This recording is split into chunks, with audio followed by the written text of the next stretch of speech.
먼저 오늘의 차트. 이것은 변동성 차트예요. 빅스 지수고 음봉을 맞아서 25포인트대로 내려왔습니다. 아직 내려갈 룸이 훨씬 많다고 보고 있어요.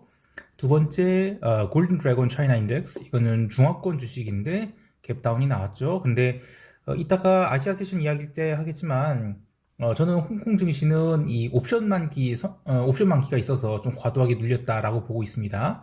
하지만 이거 바닥이 잡혔다고 할 수는 없겠죠. 자, 그 다음에 요거는 iShares 하이힐드 채권. 하이힐드 채권 계속 오르고 있습니다. 이것도 바닥을 살짝 잡은 느낌이 있는데, 물론 뭐 스트레이트로 계속 올라갈 것 같지는 모르겠어요. 근데 어쨌든 상승 중입니다. 또 이거는 크레딧 스위스. 이거 CDS 브랜드인데, 그때 10월 첫째 주가 피크였죠. 근데 다시 다 내려왔어요. 자, 여기까지 하고, 네, 시장 이야기 하겠습니다. 12시간 전에 마감한 트레이더가 생생하게 전하는 글로벌 마켓 리뷰 델타원입니다. 우리 시장은 11시 이후로 중화권 증시 눌림에 하락 마감했지만 해외 시장은 전혀 다른 모습을 보여주었죠. 다우지수는 고가에서 추가로 900포인트 상승했고 나스닥도 애플이 두 자릿수 상승 아니네요. 7.5% 상승했으니까요. 어쨌든 종가 고가의 장대 양봉을 뽑아줬습니다. 대체 시장에서 무슨 일이 일어나고 있는 것인지 트레이더의 관점을 이야기해 보겠습니다. 먼저 아시아 세션 갑니다. 금요일 새벽에 마감한 미국 증시, 특히 나스닥 선물이 폭투매가 나와서 우리 시장은 굉장히 분위기가 나빴어요. 하지만 트레이더의 관점에서는 숏으로 돌릴 이유가 전혀 없었습니다. 특히 매크로 트레이더라면 전일 아마존이 시간외에서 마이너스 20%대 하락이 나오는데도 인덱스단에서는 해지 목적이 변동성 매수가 전혀 보이질 않았죠. 근데 이게 무슨 하락이에요? 그 올해 글로벌 시장, 특히 미국 증시에서의 특징이 개별 종목이 변동성은 커도 전체 지수 변동성은 상당히 계속 제한되고 있는데 가장 큰 이유가 활발한 페어 트레이딩이 진입과 청산이 이루어지고 있기 때문이죠. 어제 보여드린 차트에서도 이 한 달짜리 수익률을 비교를 해봐도 상대 강도가 뭐 러셀이라든지 S&P, 나스닥, 다우 이렇게 비교해 봤을 때 굉장히 많이 벌어지고 있죠. 이런 게 굉장히 드문 현상인데 올해 내내 그랬던 시장에 이 연말이 되어 갈수록 부익부 빈익빈으로 그런 페어 트레이딩 전략을 쓴 쪽은 더 큰 성과를 내고 있어요. 근데 여하튼 해외 시장의 이벤트는 우리 시장 시가에는 영향을 줄 수 있어도 전체 매크로 변수를 고려해 보면 저는 전일도 저점 매수의 기회였지 숏으로 돌릴 일은 아니었다고 보고 있습니다. 자, 그런데 정작 현물 개장 예상치들과는 달리 선물은 의외로 강세 출발을 했어요. 이렇게 되면 시초가 부분에서 선물 매수 품매도 하려던 계획은 조금 틀어지게 됐는데요. 제가 시초가에 콜옵션 매수 결정을 하지 않은 것은 이제부터는 타임 디케이 영역에 들어오기 때문이에요. 특히 제가 들고 있는 콜옵션들은 이제 대부분 등가격이나 내가격이 된 종목들이라서 살살 세타를 신경 쓰지 않을 수 없는데 어차피 저는 델타로 밀어붙이고 있는 상황에서 뭐 세타 커버하겠다고 외가격 콜옵션을 뭐 레이셔 스프레드로 전환하면서 뭐 과도하게 매도한 거 이거는 절대로 한 일이 아니죠. 또 반대로 갭다운이 얼마 안 나왔는데도 마찬가지로 델타 키우면서 세타 커버하는 거 요거는 더 위험한 짓이니까 저는 그냥 오전장은 시장이 초반 반등할 때 콜옵션 외가격을 조금 매도한 정도 대응했어요. 특히 오전 10시부터 니케이 선물이 강하게 치고 올라갔죠. 그래서 전일이 낙폭을 모두 만회했어요. 그래서 그러면 야 이거 우리 시장도 자연스러운 반등이 나오겠구나 싶었는데 아쉽게도 우리 시장의 센티먼트가 참 약했죠. 홍콩 증시를 포함해서 중화권 증시가 속절없이 밀리자 외국인들은 선물 매수를 하던 것을 매도로 뒤집으면서 오후 3시까지 한 5천억 가까운 선물 매도를 했습니다. 그리고 현물 또한 2천억 좀 넘게 매도를 해서 시장을 눌렀는데요. 자, 그렇다면 이게 뭐야? 우리 시장은 진짜 노답 증시인가? 할 수 있는데요. 디테일을 보도록 하죠. 우선 오늘 하락에 선물 미결제 약정이 의미 있는 증가가 이루어졌는가 하면 그렇지 않았습니다. 3,300계약 증가인데 이건 그냥 있을 수 있는 수준이에요. 특히 오후의 하락에 추세적인 미결 증가가 있었던 게 아닙니다. 오전에 반등에 있었던 미결이 오후까지 빠지지 않은 거예요. 그럼 이건 뭐냐면 오전장에 숏을 잡은 쪽에서 오후까지 하락이 나오니까 아싸 꼭지 잡았다 밀어붙이자 하고 오버나잇을 결정했다는 것인데 참 안타까운 일이죠. 왜냐면 추세 추종이라는 것은 바닥이나 꼭지를 잡는 게 아니에요. 어떤 흐름들을 보고 나서 선택을 하는 것이지 줄 긋고 어디까지 탁 터치하면 거기가 바닥입니다 또는 뭐 어디가 꼭지입니다 이렇게 하는 게 아닙니다. 외국인들은 선물 매도를 했던 것은 장마감 직전 빠르게 커버를 했죠. 또 현물 매도도 2천억 가까이 매도를 했다고 하지만 삼성전자와 SK하이닉스를 매도한 금액을 고려하면 다른 현물 매수가 더 컸어요. 자, 현물 매수 볼게요. 오늘 시총 1위 삼성전자가 마이너스 3.7% 하락하고 시총 2위 LG에너지솔루션이 마이너스 1.48%, SK하이닉스가 마이너스 7.33% 하락을 했어요. 그런데 코스피 200 지수는 마이너스 1.27%밖에 하락하지 않았죠. 이것은 우리 시장이 마켓 센티먼트가 약한 건 맞아요. 그렇지만 지수 자체의 하락이 적다는 것은 전체 그림에서 보면 그냥 자연스러운 눌림 과정이지 시장이 꼭지를 치고 뭐 하락으로 전환되고 있다? 그건 아니라고 보는 것입니다. 또 현대모비스가 마이너스 7%, 플러스 7% 넘게 올라왔죠. 이걸 갖다가 시장이 죽었다고 할 수 있을까요? 이는 해외 시장도 마찬가지입니다. 관련된 내용은 미국 세션 이야기할 때 부연하겠습니다. 이제 유럽 세션 넘어갑니다. 유럽 증시는 강했습니다. 여러 가지 면에서 그러했는데요. 우선 개장 자체는 갭 다운으로 출발을 했지만 장중 매도가 거의 나오지 않았어요. 그리고 여러 가지 경제 지표들이 갸우뚱거리게 했지만 그래도 증시는 잘 버텼습니다. 하나씩 살펴보면 우선 유로존 경제 지표 중 물가 지표가 여전히 살벌하게 나오고 있었죠. 그러지 않아도 목요일에 유로존 국채가 워낙 강하게 오버슈팅이 나왔던 던지니라 이탈리아 CPI가 MOM으로 3.5%가 나왔어요. 그리고 독일도 0.9%가 나왔죠. 굉장히 컨센서스를 강하게 넘는 그런 살벌한 물가가 나왔기 때문에 어쩔 수 없이 유로존 국채들이 부러지게 됩니다.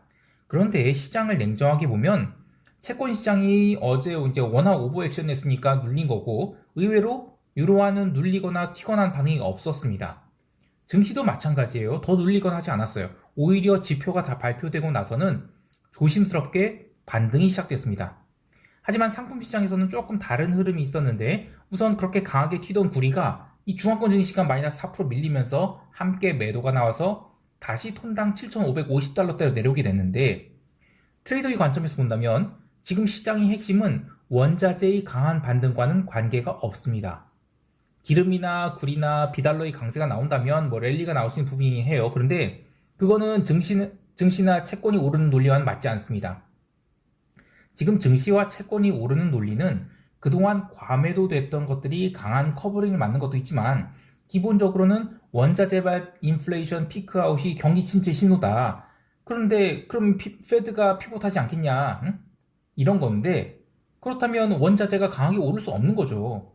물론 중화권 증시가 어제 세게 내린 것은 전 별개의 문제라고 봐요. 이게 선물 옵션이나 홍콩 옵션 만기지.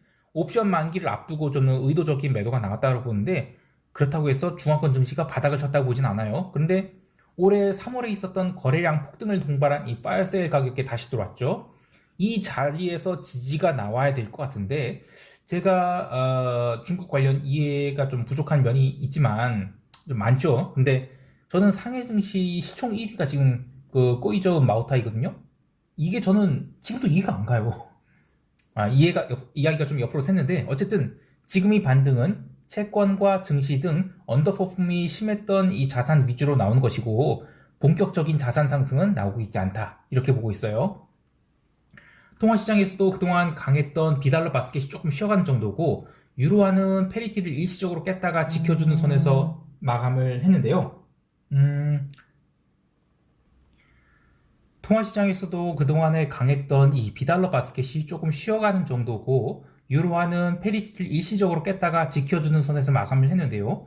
이제 FOMC를 앞두고 당분간은 통화시장이 방향성을 보이지 않다가 FOMC 이후에 재차 비달러의 강세가 지속될 것인지가 결정될 것 같은데요. 어쨌든 이 트레이더 입장에서는 방향성을 정해야 되는 부분이죠. 그래서 이 부분은 다음 주에 시장 상황 보고 현재 오지달러 매수 포지션을 어떻게 할 것인지 결정을 하도록 하겠습니다. 마지막으로 유럽 세션에서 있었던 미국 PCE 물가지수 이야기를 해볼 텐데요. 정말 다행히도 PCE나 코어 PCE 모두 컨센서스 수준으로 나왔어요. 게다가 개인 소비 지출은 전월비 증가폭이 컨센서스보다 더 잘 나왔죠. 여전히 미국 경제에 대해서 안심을 시켜줬어요. 근데 과거 같으면 소비가 여전히 살아있네? 이 크리토 가이들, 맥도날드 보이들 일하러 안 가고 있니? 일하러 안 가고 있으니까 긴축 더 해야겠네? 이러면서 나스닥도 밀어버리고 할 텐데 오늘은 반응이 달랐습니다. 미국 단기물 국채에 눌렸거든요. 그런데 나스닥은 일시적으로 강하게 튀어올랐어요. 그러니까 지금 시장은 올해 3분기까지 있었던 일방적인 긴축 공포에서 벗어난 상태라는 것입니다. 이제 미국 세션 넘어갈게요.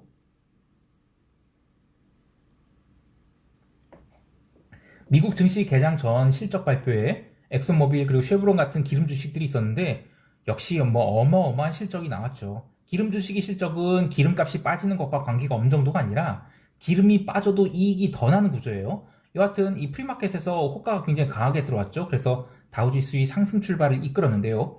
여기에 더해 애플도 호가가 굉장히 강하게 들어온 거였습니다. 분명 이 장마감, 목요일 장마감 후 실적 발표에 그 시간외 거래에서 애플이 마이너스 5% 찍었다 올라왔죠. 그런데 갭 상승이라?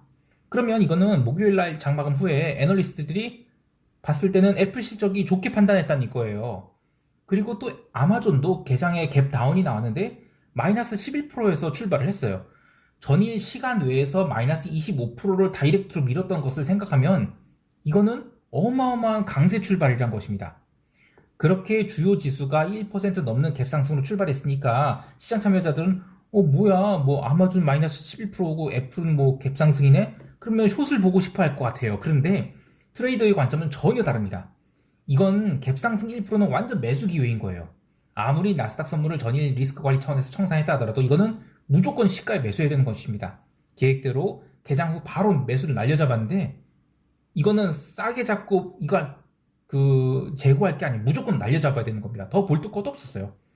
그 이후에 그 API 데이터를 보면 나스닥 파워미터가 100에 가까운 초강력 매수가 들어왔거든요.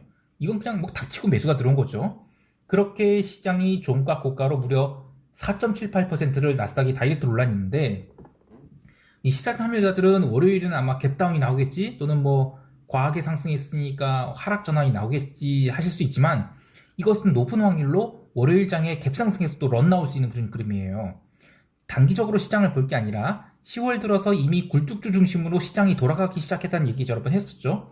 그런데 나스닥은 10월 13일에 의도적 언더슈팅을 줬다고 봐요. 그리고 이후로 시장은 점진적 상승하고 있었던 상황에서 빅테크 실적 이슈로 마지막 언더슈팅을 주었다고 보는데요.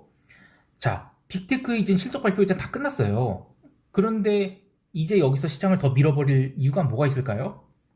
저는 FOMC 이전에 나스닥이 직전 고점권인 11,750선을 아주 가볍게 넘길 수 있다고 보고 FOMC 때 75bp 인상을 한다 하더라도 기자회견에서 뭐 템포 조절을 한다는 멘트가 나오거나 아니면 시장이 그렇게 해석을 해버린다. 그러면 나스닥은 12,000을 넘는 거는 1도 아니게 돼요.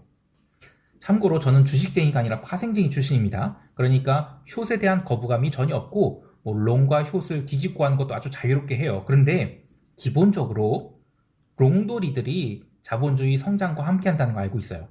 여의도의 룰 중 하나가 비보호 좌회전은 안 한다는 것이죠. 예, 근데 이제 우리 주위를 보면 여전히 뭐 주식시장은 답이 없고 뭐 한국 망하고 세계 경제는 폭망할 것이라고 그런 이야기가 넘쳐나고 있지 않나요?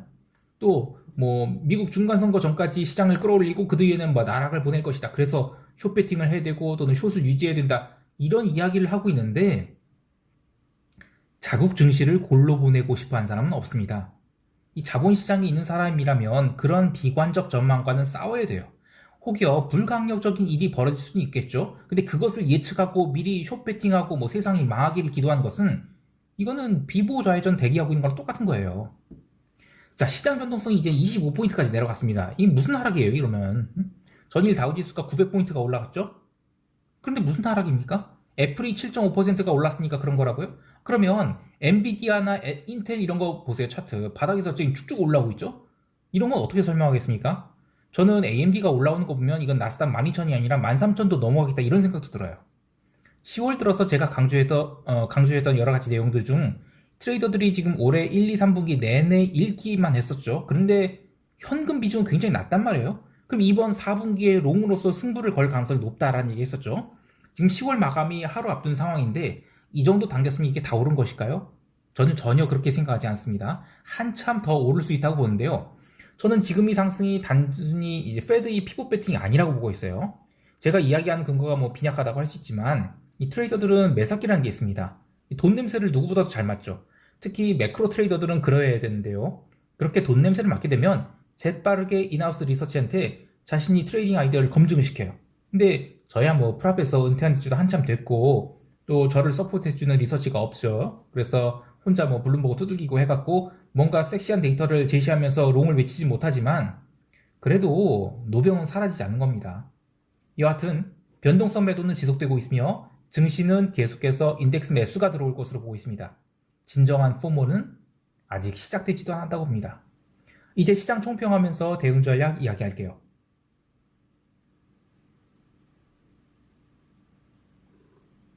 우리 시장은 월요일 갭 상승이 뭐 얼마 나올지 모르겠습니다. 근데 저는 가볍게 300포인트 넘어간다고 보고 있어요. 전일 야간 선물이 다시 299선을 넘겨서 마감을 했는데요. 아시아 세션 리뷰할 때도 이야기했지만 삼성전자를 마이너스 3% 넘게 밀고 또 SK하이닉스를 마이너스 7% 넘게 밀었는데 그에 비하면 시장은 이건 빠진 것도 아니죠. 월요일에 이들 두 종목이 다시 3% 오르고 뭐 7% 오르고 그러면 뭐 당연히 시장은 뭐 300포인트 넘어가겠지만 그 전에 299포인트 넘어가잖아요. 그러면 저는 시장은 싸게 살 기회를 주는 것으로 보고 있습니다. 물론 저는 지금 갖고 있는 롱 포지션 델타가 워낙 커서 뭐 추가 매수를 하진 않겠어요. 그런데 이번 물에 결코 숏으로 돌리거나 뭐 콜매도 수량을 더 늘려서 레이쇼 스프레드로 전환할 생각 없습니다. 물론 다음 주부터는 시가가치 감소를 신경 써야 되기 때문에 뭐 과하게 올랐다라고 생각된다면 버터플라이로 전환할 의향은 있는데 2300선에 안착하려는 시도는 분명히 있을 거예요. 그리고 2300을 넘어선다면 해외 시장 분위기에 따라서 2380선까지는 전 충분히 상승할 수 있다고 보고 있습니다. 다만 그 과정에서 몇 가지 조건들이 이 시장이 바닥에서 아직도 10포인트밖에 올라오지 않았다는 것을 잊지 말아야 됩니다. 글로벌 증시가 이렇게 빠르게 반등하고 있는데 뭐 우리 증시 또한 조건이 만족된다면 아주 빠른 상승을 할 수 있다고 보고 있어요. 자, 해외 시장에 대해서는 다시 잡은 롱 포지션 꾹 홀딩할 계획이에요. 홀딩할 계획인데 다만 한 가지 고민이 있다면 지금 이탈리아 채권 매도를 추가 매도한 것이 조금 이익 난 텐데 그 전에 지금 매도를 갖고 있었던 게 있어서 지금 종가성으로는 다시 손실 상태예요.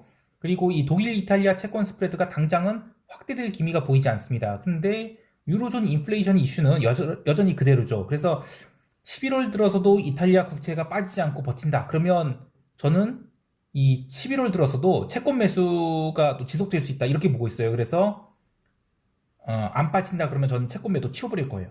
지금 상황에서는 어쨌든 10월은 지난 9월 말에 과매도됐던 채권이 다시 뭐 어느 정도 담겨진 면이 있다고 보는데 만약에 11월 들어서도 뭐 채권 랠리, 증시 랠리 같이 시작된다면 이거 손절해야죠. 예.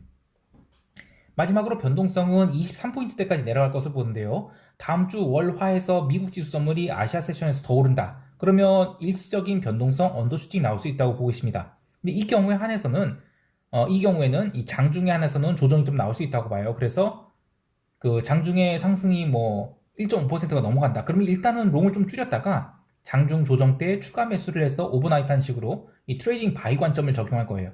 그런데 지수 숏으로 돌릴 필요는 없다고 생각하고 있습니다. 자, 한 주간 롱 포지션 홀딩하느라고 고생 많으셨습니다. 주말 편하게 쉬시고요. 다음 주에 뵙겠습니다. 이상 델타원이었습니다. 감사합니다.